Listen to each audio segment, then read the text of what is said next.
Hey, babe. Hello, all, and welcome to the Affluent Marriage Podcast. You're listening to one financial coach and one educator talk about living a rich and full marriage through generational wealth building principles, authentic two-way communication, and everything in between to become a couple that lives in love and walks in wealth.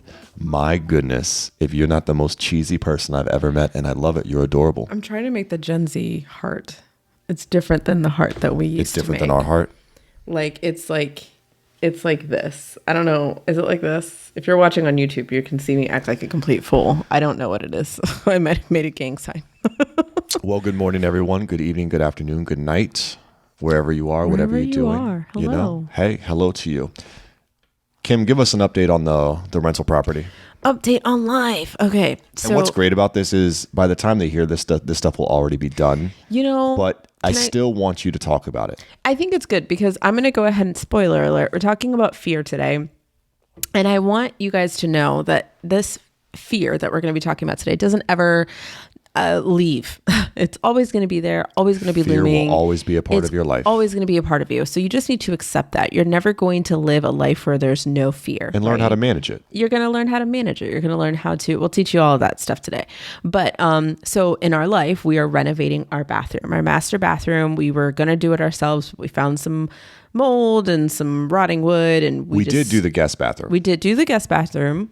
Which if you want to see updates and stuff on that, I think it's on one of our socials, or we should make one that has this information. It was on your social for a while, but we'll transfer it over to we will transfer it the over. Affluent Marriage Pod. So and for Instagram. those for people who are just listening in, this is our home, right? We bought a condo about 7 years ago. Our goal was for it to be an investment property, and we are at that point. This year is the moment where it's happening, which leads me to the fear. And let me say this real quick, because some people are listening. They're like, wait, I don't understand. Some people buy properties with the intent to rent them out right away. Mm-hmm. We bought a property with the intent to live in it and for it to be our first home ever. And we wanted to be just crazy and pay off the mortgage as fast as possible. It didn't happen as fast as we thought it would, but it still happened crazy fast. Honestly, seriously, in like 8 years paying off a property, I think that's pretty darn good. We were shooting for like 5, but life happens. Yes. You know, we were like 3 years off. But hey, so... Also a pandemic. I mean... Things happen. I'm happy with where we are. We had a different method for renting out this property. We wanted it to be paid off first before we rented it out and then moved into the next space. So we realized that that's a very weird way of doing things. Like it's not normal, but we're not normal. Nothing that we've ever done has been, with the grain. We've always gone against the grain. And so this is just it's going to be a cash cow. Like it's literally, we're sitting in equity. We can do what we want with it. It's nice. Anyway, so the last place that we needed to renovate or fix up to be prepared for renting out is the bathroom. The master bathroom had a little bit of, rotting in the wood, and it's an outdated space. Just water damage. Yeah, we did the vanity, and that looks really nice. But the tub and everything, we knew it needed to be updated, and we were going to do it ourselves, just updating the fixtures and stuff like that. But then we saw the rotting wood, and we were like, yeah, it's probably going to be time for us to go ahead and renovate it. The goal was to renovate both of them at the same time. We're doing one, and that's okay. So we're renovating the bathroom, and I just sent the deposit in today. And I am really scared. Like I'm not scared of it has nothing to do with money. It has everything to do with like the domino effect, right? Once the bathroom is done, like on Monday, crew is going to be in here and the crew is going to demolish my bedroom bathroom and they are going to completely renovate it. And once it's done, it's like, okay, there's literally nothing holding us back. We can get the stuff furnished. We can start, making the place look pretty. We can start like really making it ready to be photographed and put on Furnished Finder. And we could have our first tenant within the next 6 weeks. Like, man, I'm so ready for that. That is so freaking scary to me, but also exciting because it's happening. This is a new branch of business that we've been talking about for years. And this is the final domino that we need to put in place before we're like, all right, we can go ahead and start decorating and, putting finishing touches on the places. So no, I love it. I mean, change is good, but change is uncomfortable, right? Yeah. And no one likes to be uncomfortable, but like we've said time and time again on this podcast, unless you're not growing unless you're uncomfortable. Yeah. Right? That's how you know you're growing. And we're growing. This is stretching us. It's so stretching us. And again, we've been talking about this for years, and you might have dreams that you've been talking about for years, and the moment that you're standing in it, or the moment that you're super close to it, you can find yourself self-sabotaging, or you can find yourself going, I'm not ready. I know I said that I wanted to be, a pop star. Or just a mom or a Or dad. just a Remember mom, that first time we brought right? home Yeah. Sophia? We were not ready to That's leave the so hospital. true. Like a dream of having a family, and then like you're at the precipice at literally the last moment before baby comes, and you're like, dude, I don't know if we can do this. Like, I am so scared. We are not equipped. But you go for it anyway, and you learn as you go, and You surprise yourself. with how resilient you are. So I'm excited for it. Don't get me wrong, but Lord have mercy, like pressing that invoice pay button, I was like, babe, I did it. Like, oh my gosh. Like, I was staring at that invoice for a couple of days because of what it meant. And I was just like, oh Lord, like this is a really big undertaking we're doing right now. And I'm just so excited. How nice that was your only anxious thought, and not where's this money going to come from? Oh no, right? we're good for, like we have money for the renovation. We're still putting money aside for other things that we're doing, endeavors that we're doing, the down payment that we need for the rental that we're going to have. Another really weird thing we're doing, instead of buying a new house, which is what we thought about doing, we're kind of doing a sidestep and renting in another space for a year, and to see if we like even renting out. If we hate it, we sell the place and we're good. If we love it, great, we keep going and we get another house. It just didn't make sense to me to commit to a mortgage when we have this on the side and we don't even know if we're going to like this. Right. Because if it doesn't turn out to be good, then now I'm stuck with the mortgage, and I could have just sold this place and had a better down payment for an even better place. Right. I just didn't want to fall into that. It was that part that got me, because I was like, oh, I don't really care. But then you were like, but then we could have sold it and actually gotten a better house. And I was like, ooh, that part got me. But there's no doubt in my mind that this rental thing is going to work out. Yeah. I'm excited to dive in. I really am. But that's like one of our biggest things. The other thing that's big is that you can do this one. Ooh, thank you. Because I've kind of taken this head roll. on. I love when you do the drum roll on the table. That's just, you shake the table and it rattles the mics and it sounds so great. Oh, really? It sounds amazing. Should I do it this way? No, that would be worse. Please don't tap the mic. So we are expanding. No, I'm not pregnant. Stop. No, Don't do everyone that. always thinks that. Don't do that. So our business is growing. We have expanded our reach, and we are no longer just a podcast. We're no longer just KG Financial. We're no longer just Educator Dan Graham. We are now entering the public speaking arena. I have been on the phone with multiple organizations, reaching out, setting up public speaking events. And we are looking forward to booking our first gig. I think I've already reached out to like 15 organizations at this point, and I am ready to reach out to more. And I have a whole list on my phone of people that I'm going to be calling over the course of this next week and the months ahead. So I'm excited for that. And what are we doing next year? Next year. Oh shoot, you kind of like got me off. Like, I don't know. I know. We're expanding business. even more. We're writing a book. That's right. We're writing a book. Wealth happens here. Wealth happens here. We're not really sure what we want the title to be. Oh, I don't know if I want. I like that title, but I also think it should be under the umbrella of the affluent marriage. I just love the idea that we're sitting at a table together with hot coffee, and we're just like in our comfy wear. Oh, you're thinking about this picture. I'm like, we are not drinking hot coffee right now, bro. It is like almost 10 o'clock at night. I would do it right now, though. I would drink some hot coffee right now. Yeah, I'm envisioning this book, and the picture is like us in like our comfy clothes. We're just having that real authentic conversation that happens at the table. Yeah. Wealth happens here. Wealth happens here. It's true. We said that before in our podcast episodes, that this is where it happens. Those were your words, and it inspired me. Oh, well, yeah. But I mean, when you're sitting at the table, that's where the wealth starts, from the conversations you're having, from the mindsets you create, from the decisions you make that normally are done at the dinner table. That's when wealth occurs. So it's really exciting to be like, oh my gosh, we could be writing a book. We could be embarking on a new like branch of income stream. We could be, you could be retiring yourself from teaching next year. We could be on different stages and offering our expertise in communication and wealth building and, you know, management. I'm also in my KG financial business, also looking for different places to connect with corporations and doing corporate wellness with them in terms of finances. And we're just doing all the things. I am exhausted. I love it. But I'm excited. It's different when you're passionate about something. It's no longer a job, it's your passion. And it doesn't drain you the same way. It's exhausting because you're working hard, but it's not draining like, oh, I'm stuck at this 9 to 5. No, it's so exciting. I need you guys to understand that we're crazy, right? We're not super normal. Duper, like loco. We're crazy. But here's the deal. Like if you want to build generational wealth, it's not going to happen by sitting on your butt watching Netflix. You have to get up and you have to get to work and you have to do something about it. Like we have a friend. You have to go after it. Tell me about our friend. Our friend, I'm going to shout him out because he's really great. Mike Nelson. He's a motivational speaker. And when I was first starting my business, like Mike Nelson, who we've known since college, and I told him, dude, you're going to write a book one day. Man. And he wrote a book and it was really cool. And he's going all over the places to educational sectors and spaces. And he still does motivational speaking. He preaches too. Amazing guy.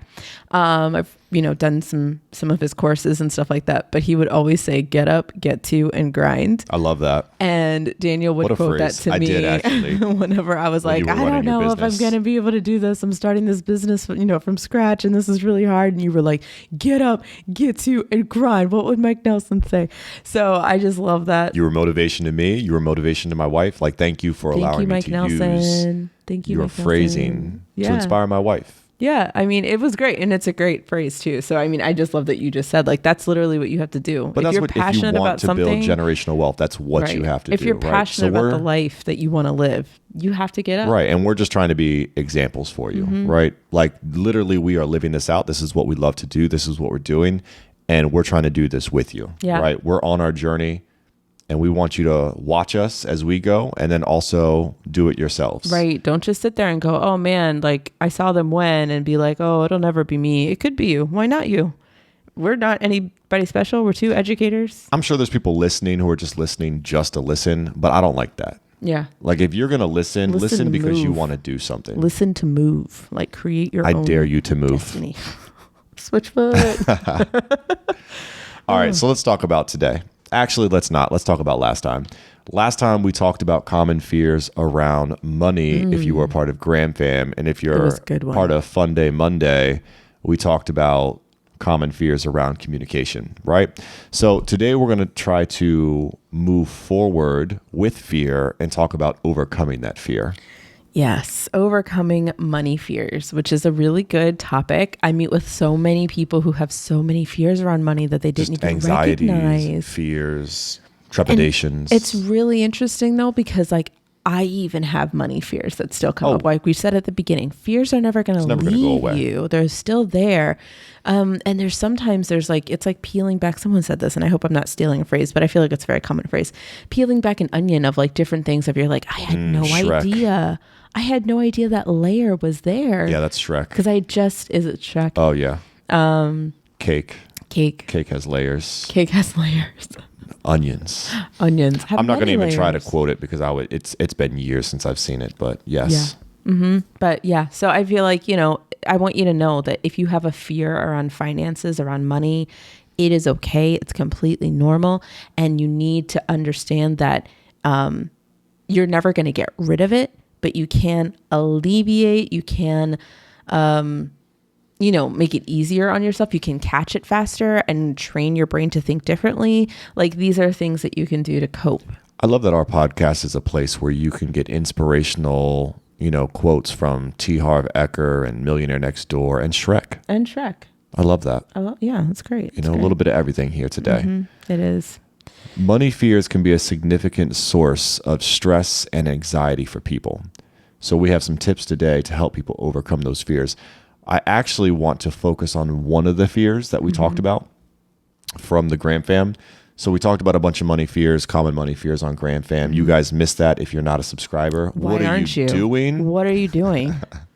Why are you not? one of the common money fears that we talked about, and we're not going to go into detail on it, but I just want to bring it up as an example to kind of work through today as we go through like how to overcome a fear.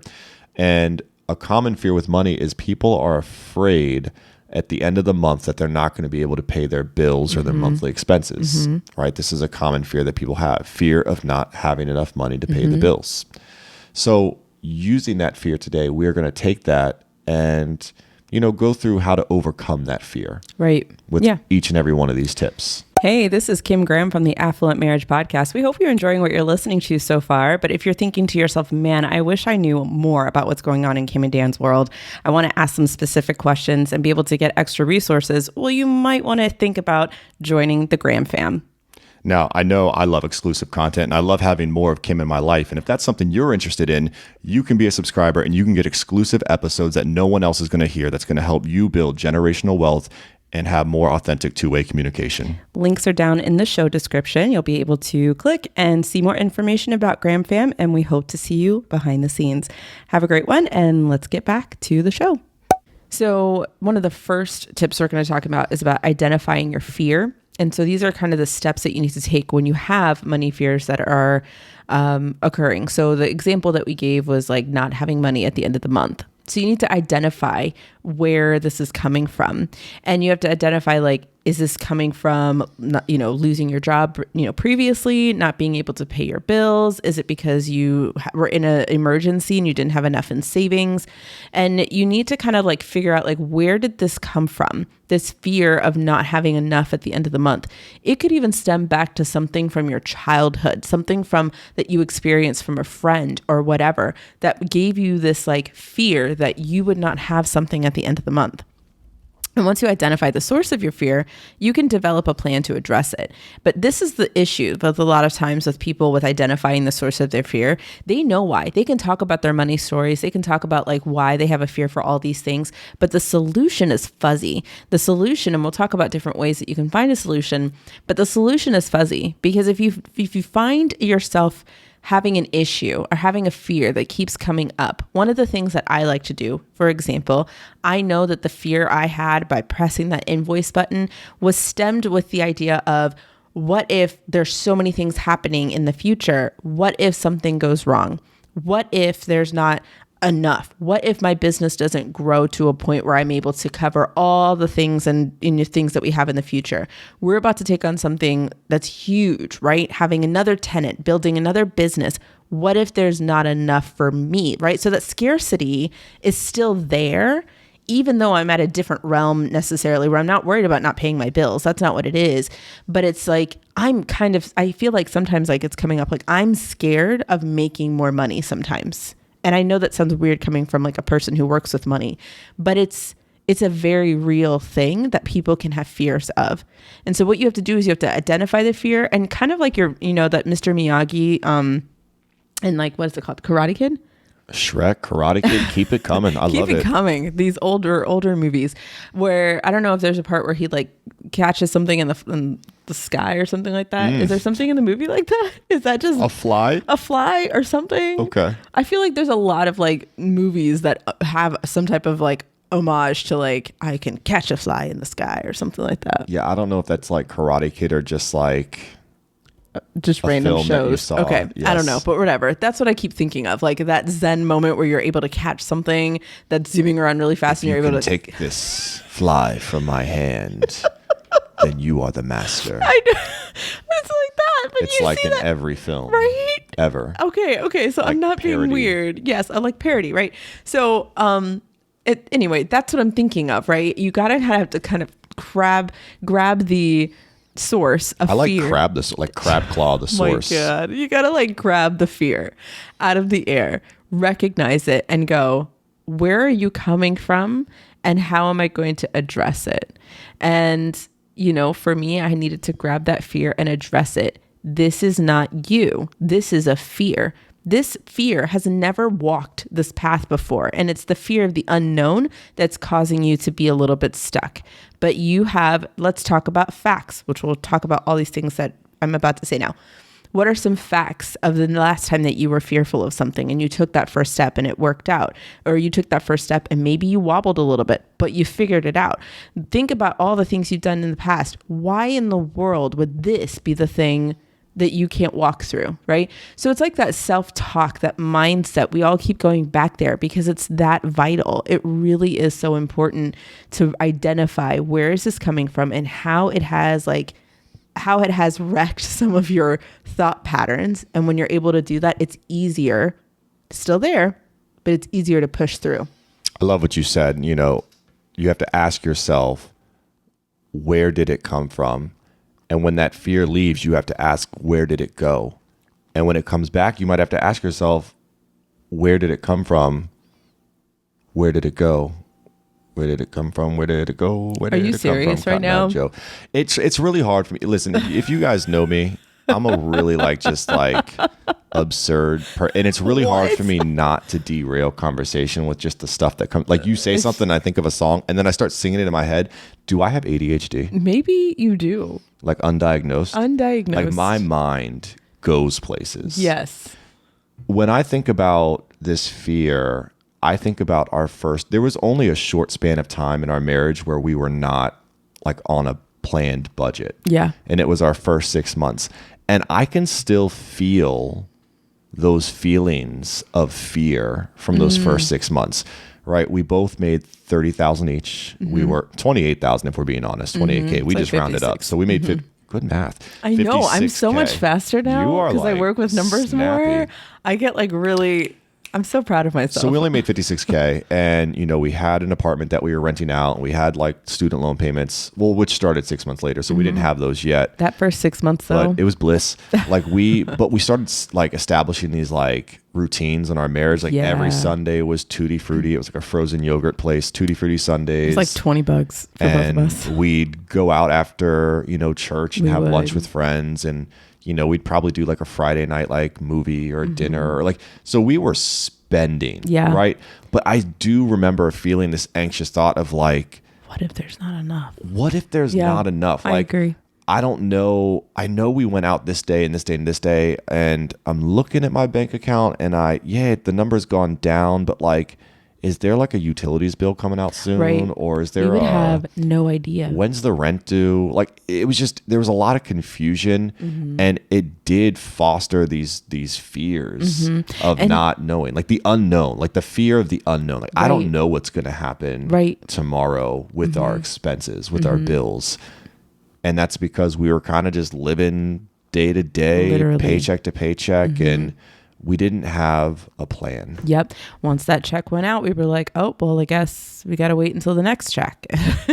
And that's kind of how we did things. And then when that bill came in, when those bills started to come in for the debt and the student loans, it was like oh snap. We were already like, we were able to do the things that he just said, and we were able to be like, yeah, we can go. Yeah, we can do that. Yeah, we can do, we were saying yes to a lot of things like that were very, frivolous, but we didn't really have a focus on savings. We didn't have a focus on, we should probably save up for a car. There were no investments. There was no repair funds. There was nothing like that. There was nothing like that. I don't even know if we had a really good savings. It was probably a small amount that we were like, I guess that's okay. I don't know. Like, we had no idea. Right. It was literally pay the basic bills, and then whatever was left, we just used to have a good time. Yep. We sure did. There was no forward thinking. But then when those bills came in, right? And it was like, $200 a month here, $250 here. And it came out to being like $1,000 a month. $1,000.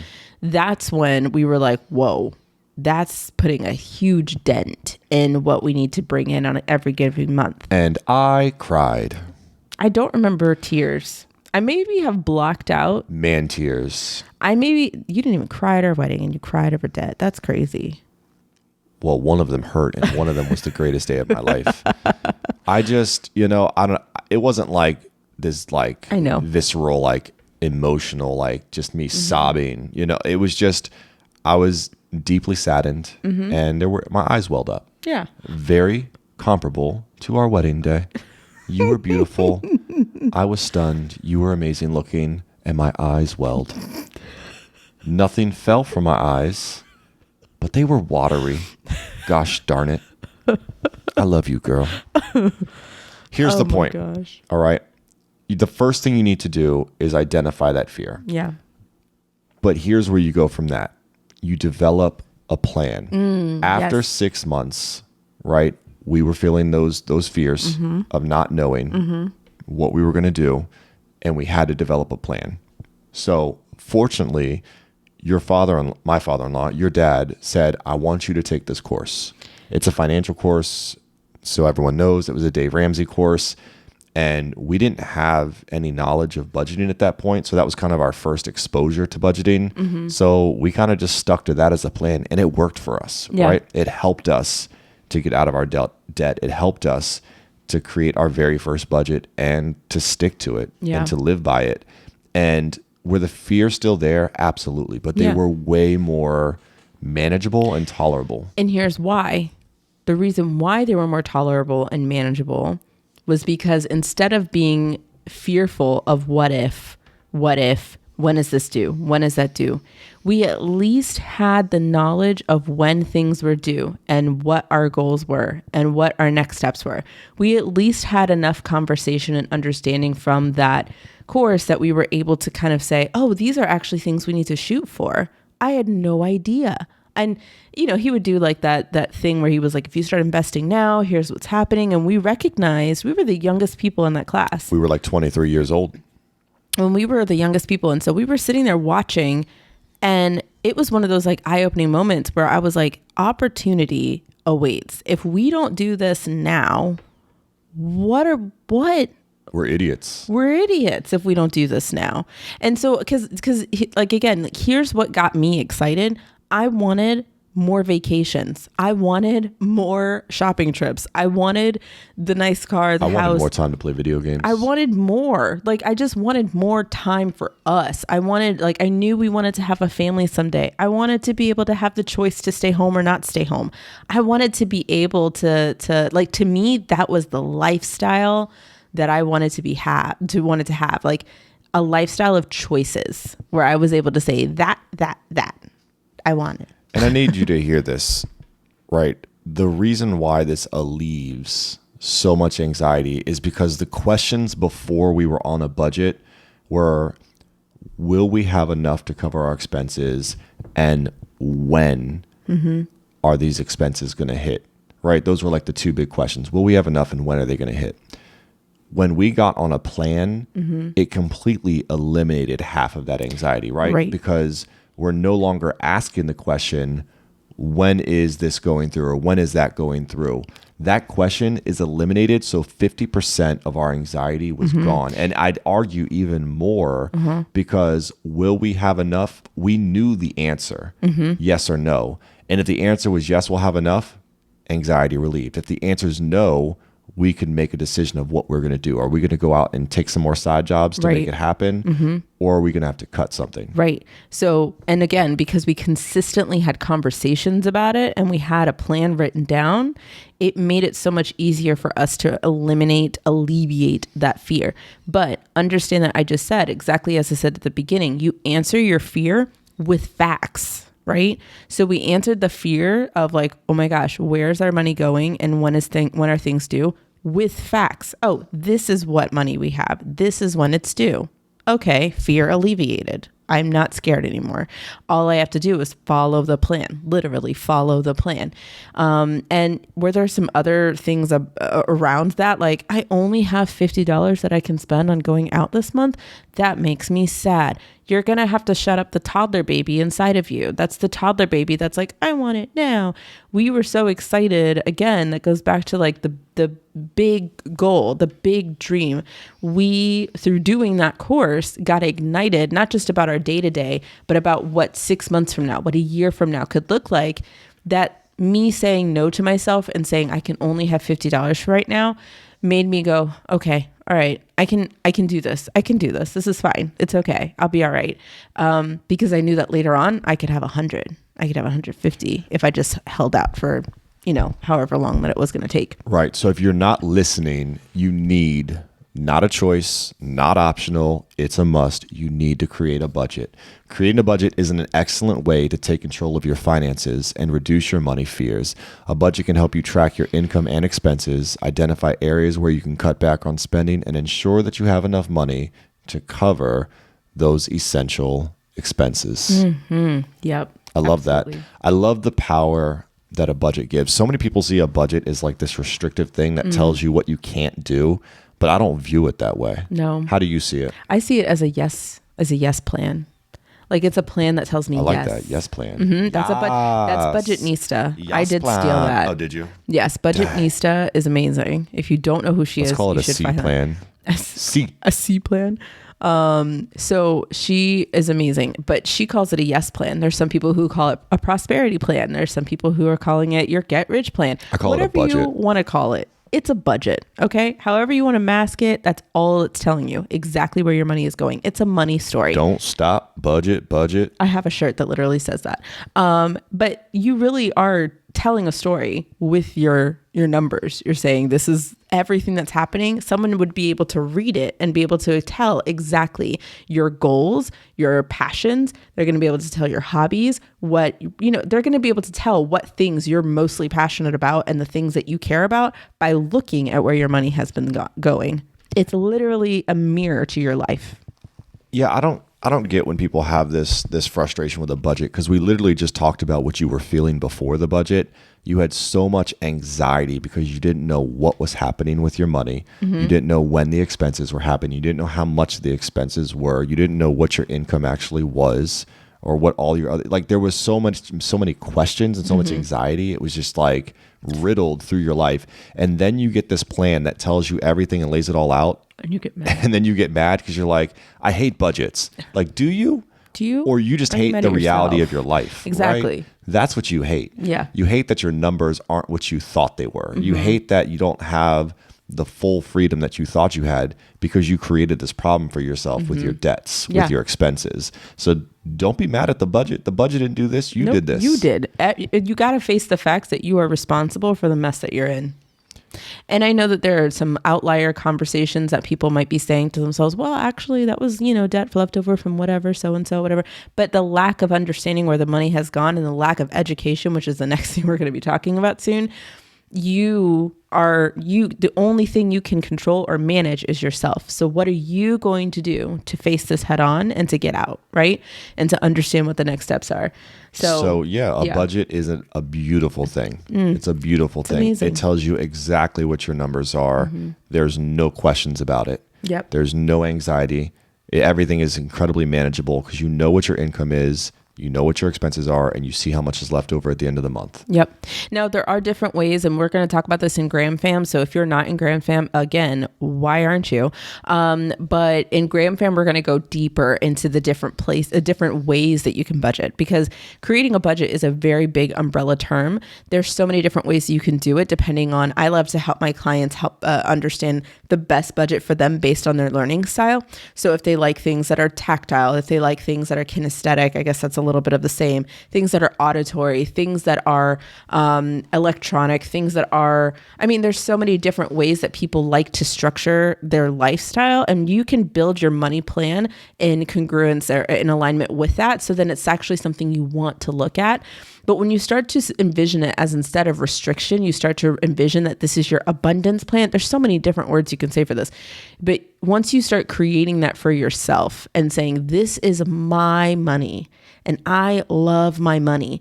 And there's this mantra that I love where it says, money loves me. Like, money knows that when it comes into my possession, that I'm going to take good care of it. It knows that I'm going to let it sit right next to me. It's going to cuddle up next to me. It knows that I'm going to take care of every single dollar that comes to me. That is how you want your budget to be. It's taking care of every single dollar that comes into your possession.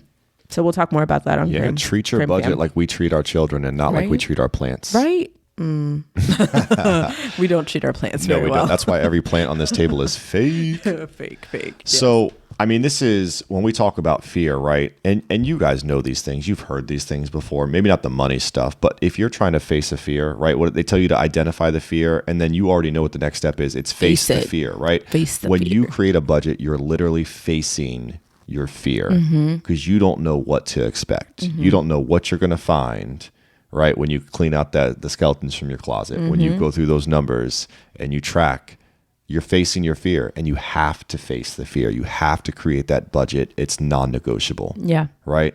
That's the key to the next step. That's the key to that change in your life. Exactly. Hey guys, this is Kim Graham, co-host of the Affluent Marriage Podcast. We hope you've enjoyed your episode so far. And I know that you're like, wait, hold on, there's more here. And there is. It's in the next episode. We hope that you guys are going to join us over there. And in the meantime, if you're waiting, join us on Instagram at the Affluent Marriage Pod, because we'd love to connect with you, converse with you. We want you guys to message us, see how you're doing and how you're enjoying the podcast. We want to hear all of those things, and we cannot wait to help you live in love and walk in wealth in the next episode. See you guys soon.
Bye.